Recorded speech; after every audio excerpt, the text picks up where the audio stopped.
Hello everyone, welcome back to another video. In today's lesson, you will learn to prepare the ledger accounts for revenue and expenses.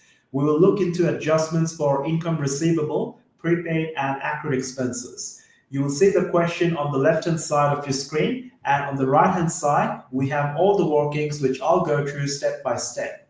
What I need you to do now is focus and follow through the entire content for an excellent understanding, because this is a very important question for your exam and it's going to be easier for you to score full marks. So with that being said, let's begin. Sam runs a modeling agency. The financial year ends on 30 June. The following information has been extracted from the books of Sam's business. We are given the account balances at 1 July 2023 for modeling fees receivable and rental expense prepaid. We also know that during the year ended 30 June 2024, modeling fees received by check and rental expenses paid by check. We are given some additional information with regards to ending balances at the end of the year for modeling fees and rental expenses. And the requirement of the first part of this question is to prepare the ledger accounts and use these accounts to calculate the amounts which we will show in the statement of financial performance, also known as the income statement for the business for the year ended 30 June 2024. And we mainly need the modeling fees revenue and the rental expense. All right, so let's look into the workings on the right hand side. We know that the business that we're working with in this question has the most recent financial year starting on 1 July 2023 and the most recent financial year ending on 30 June 2024. All right. At 1 July 2023, we know we're given the opening account balances for modeling fees receivable of $3,800, which is what we refer to as a current asset. The reason this is a current asset is because modeling fees receivable, we expect to receive some modeling fees in the future, which means there are some economic benefits attached to it, and that's why this falls within the definition of a current asset. Then we are given the balance for rental expense prepaid at 1 July 2023 of $2,400, which is also a current asset because we have paid for this expense in advance. That's why we are saying prepaid. We have paid for this expense in advance, but we still haven't used the benefits that comes with this prepayment. That's why at 1 July 2023, rental expense prepaid also falls within the definition of a current asset. All right. During the year ended 30 June 2024, we know that we have received modeling fees by check. When we are receiving modeling fees by check, it's increasing our funds available in our cash at bank account. Cash at bank, therefore, goes up in value, which also means our assets go up in value due to the fees that we have received from modeling. We also pay for rental expense by check. All right. So when you're paying for rental expense by check, it means you're using your funds available in the cash at bank account. Therefore, cash at bank account goes down in value, which means assets are going down in value, right? And when assets go down in value, we credit them. Okay, now we have the ledger account here for modeling fees, which I've already created an outline in advance, but I'll walk you through the entire thing. So we know to prepare a ledger account, we have to use the usual 5-column format that we're used to, with the first column being the date, the second column being the details, the third column being the debit, the fourth column being the credit, and the fifth column being the balance. All right, so modeling fees is a revenue account in itself. All right, so let's start the first information that we've got. So we know that on 1 July 2023, we have modeling fees receivable, which is given in the question, and that was $3,800. Because we have a current asset as the opening balance, because of the modeling fees that we expect to receive, that's the reason we call it receivable, it falls within the category of a current asset. All assets by default must have an opening balance on the debit side of the ledger account. Always remember that, okay? So that is why modeling fees receivable of $3,800 is reported on the debit column of the modeling fees revenue account. And this is mainly done so because this is a current asset, because it's modeling fees receivable or fees that we expect to receive, which means at the end of 1 July 2023, our final balance is going to be 3,800 debits because we don't have any credits to begin with at 1 July 2023, but only debits, okay? All right. Then, during the year ended 30 June 2024, which is 12 months after 1 July 2023, 30 June 2024, we know that we have received modeling fees by check, and that was $37,500. Because we're receiving it by check, our funds available in the bank account are going up, which means our cash at bank is increasing in value, which means assets are increasing in value. Okay. Now, I want to do the journal entry for this as well. So I'll just take you down here. So when you're receiving modeling fees by check, as we understand, our funds available in the bank account are going up, as a result of which our assets are going up. When assets increase, we debit them. So if we were to journalize this transaction, I would be debiting the cash at bank account, right? Because my assets are going up by $37,500. And what would I credit? I would credit the revenue account, which in this case is the modeling fees, all right? Because revenue, when they increase, we credit it. So that's why modeling fees are being credited here by $37,500. So the purpose of having this journal entry is because you see how modeling fees is being credited here, right? This basically means that in the modeling fees ledger account, we have to record this $37,500 that we have received in our bank account on the credit side, because that inclusion on the credit side basically signals an increase in the balance of revenue for modeling fees, okay? And by default, when revenues increase, we credit it. So with the narration in the details column being the cash at bank, basically referring to the fact that we have received these funds in our bank account, okay?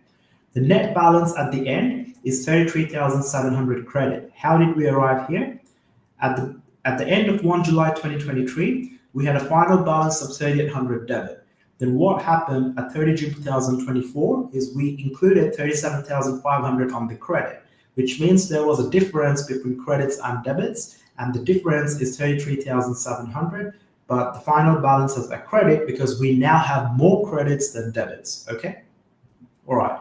Now, let's look into the additional information. What does the additional information number 1 say? Modeling fees of $1,200 had not been received on 30 June 2024. Okay, so we haven't received $1,200 from our customers on 30 June 2024, which is at the end of the financial year. So if we haven't received the money that our customers owe us, this is basically a current asset for us, which is again modeling fees receivable. And this asset, the balance that we have for modeling fees receivable, is at the end of the year on 30 June 2024.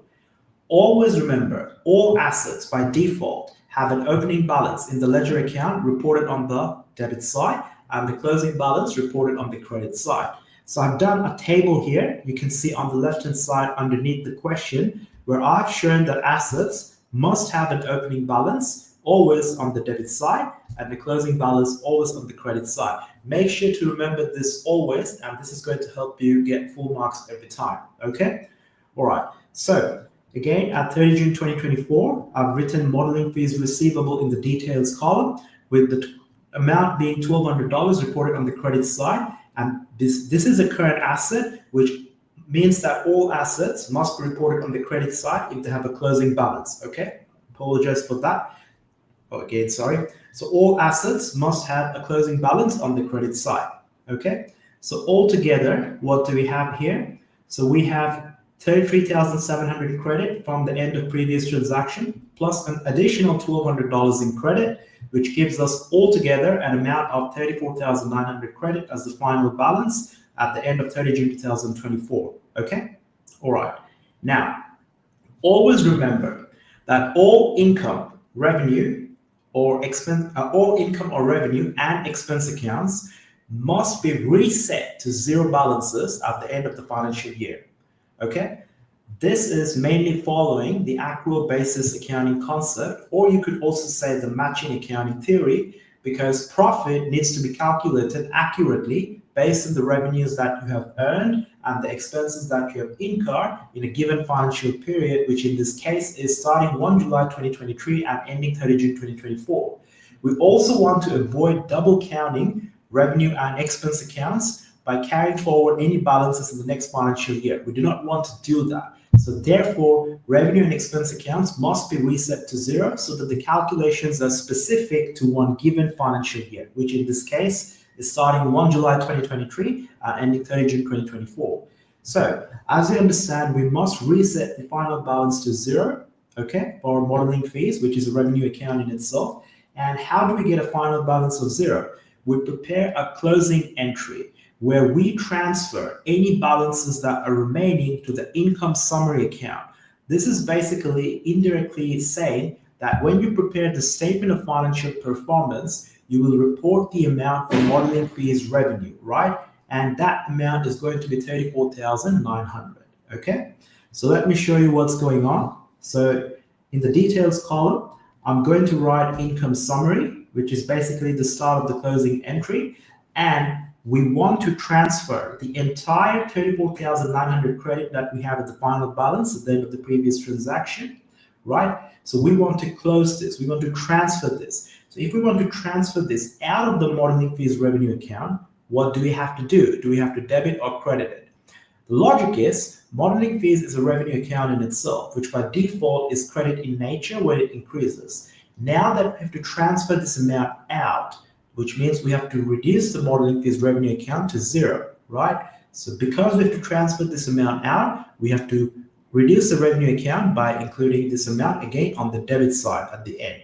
So that's why 34,900 is included here on the debit side, and you will see we have 34,900 credits here being cancelled by 34,900 debits here, which ultimately gives us a balance of zero, okay? All right, so the question asks you to prepare the ledger accounts and calculate the amounts to be included in the statement of financial performance for the business for modeling fees revenue, okay? This means that when you prepare the income statement, the amount for modeling fees revenue that you're going to show is 34,900, all right? So let me just make that note here for you. So this is the amount that you must show in the income statement or the statement of financial performance. All right. Okay, so now we can move to the preparation of the rental expense ledger account. And I haven't really done anything here except for the outline because I want to do it with you. So let's focus and see what's going on. All right. As usual, we're starting with the 5-column ledger account format, which are the columns for date, details, debit, credit, and the final balance. So to begin this ledger account, we're starting with an opening balance on 1 July 2023, all right? And the opening balance that we have been given is a balance for prepaid rental expense, which the question explicitly mentions, and you can see I've highlighted in yellow. Prepaid rental expense, as we understand, it's a current asset because we're paid for an expense in advance and we still haven't used the benefits yet.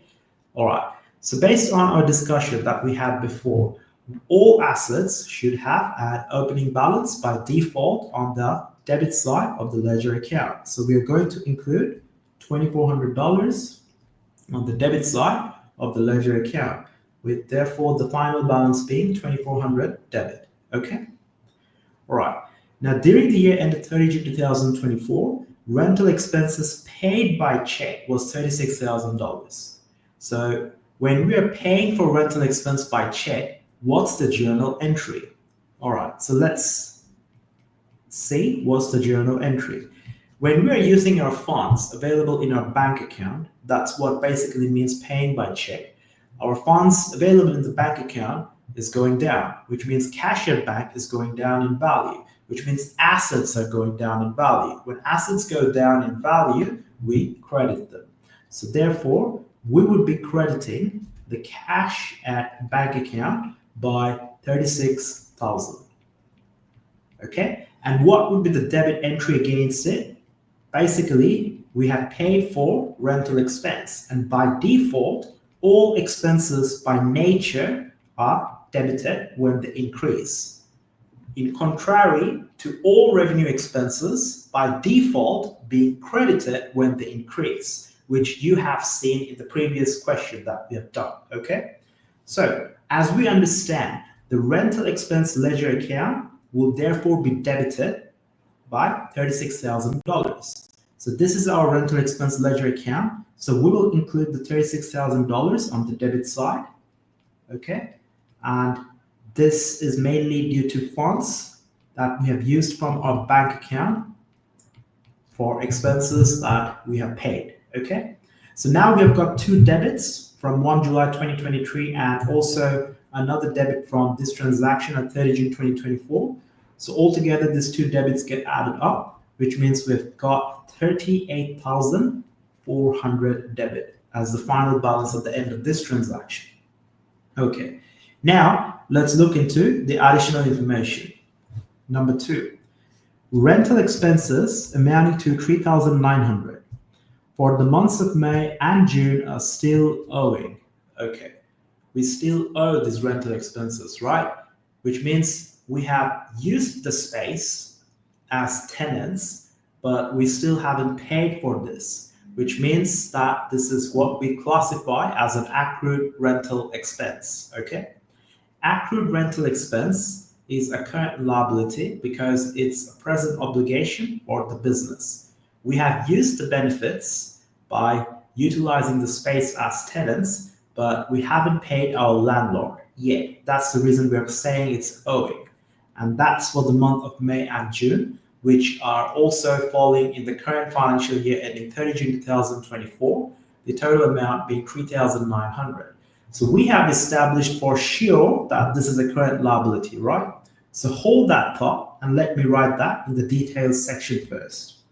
Accrued rental expense, which is a current liability, and that's 3,900. Where should we include this? On the debit or on the credit side? Let's look into the table on the left-hand side. So we know already what's going on with assets having opening and closing balances of debit and credit respectively. But for liabilities, closing balance is always reported on the debit side because by default, the opening balance is always on the credit. So the closing balance must be on the opposite side, which is the debit. Therefore, accrued rental expense at the end of the financial year on 30 June 2024 of 3,900 has to be reported on the debit side. Again, you must memorize this table and implant this in your brain so you never make a mistake. And that's going to guarantee you full marks in the exam, obviously with sufficient practice. All right, so we've got 3 debits so far in this ledger account, which means all 3 can be added. So this 3,900 now gets added to the 38,400 from before. And we're going to have, I believe, so 42,300 debits. They do that correctly, 42,400. Take away another 100. Yep, 42,300 debit. That's fine. All right. So we don't have any other information to consider from the question to prepare this rental expense account, right? And if you recall our discussion that we had earlier when preparing the revenue ledger account, all revenue and expense accounts must be reset to zero balances at the end of the financial year, which means this has to have a zero balance somehow. And the way we do this is preparing a closing entry where we transfer the amount to the income summary, which is indirectly saying that this is the amount that you will report as expense in the statement of financial performance. So expenses by nature are debited. If we want to transfer the balances that we have out of that expense account, means we have to reduce it. So if expenses by default or when they increase are debited, now that we have to reduce them, we have to credit them within the ledger account. So that's why we'll include 42,300 on the credit, with the details being the income summary, which is basically the closing entry that we are performing. In other words, this is the amount that we are transferring to the income statement or the statement of financial performance. So in the statement of financial performance, you will report $42,300 as the total amount for rental expense. Okay? All right. And you can see We have debits before and then credits equal credits, which basically cancels each other out, and we've got a final balance of 0. All right. Okay. Now, let's see what's going on in the next part of the question, which is pretty straightforward, I believe so. We have already discussed this. Prepare the journal entries to transfer the modeling fees revenue and the rental expense to the income summary account on 30 June 2024. So basically, this is referring to the closing entries that we had discussion. So starting with the modeling fees revenue. Anytime you want to close revenue accounts, not just modeling fees in itself, but it could be sales revenue, service revenue, commission income, anything, any revenue accounts, in fact, anytime you want to close any revenue accounts, you have to reduce the revenue account first. We understand revenue accounts by default are credited, which means when they increase, we credit it. If we got to reduce them, we have to debit it. In this case, to be specific, it's modeling fees revenue. So we have to debit the modeling fees revenue, which was 34,900 based on the calculation we've done in part A, as you can see here. Okay, 34,900. All right. And then we would be crediting the income summary. Okay. So this is how you would be performing the journal entry for the closing of the revenue account. Also be sure to put the date, which is 30 June 2024. And then you will be closing the expense accounts at 30 June 2024 as well. Now, expenses by default are debited, which means when they increase, we debit them. But when we want to close them, we have to reduce the expense accounts. Therefore, we have to credit the expense accounts. So we will be crediting the rental expense account by 42,300, if you remember. So I'm just going to write EXP in short, and then the opposite entry for the debit would be the income summary. Okay. In fact, any expense accounts are closed in this manner. All right. So debit income summary 42,300, credit rental expense 42,300. Okay.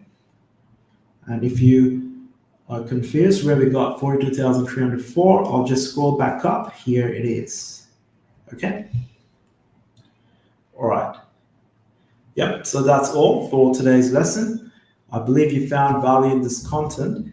Make sure to like and subscribe to this channel and share this channel with your friends. And if you're interested in monthly coaching programs to help you prepare for your exam at the end of the year, make sure to check the link in the description and book a call. You must bring your parents so we can have a discussion regarding how we can help you prepare and get you an A in exam.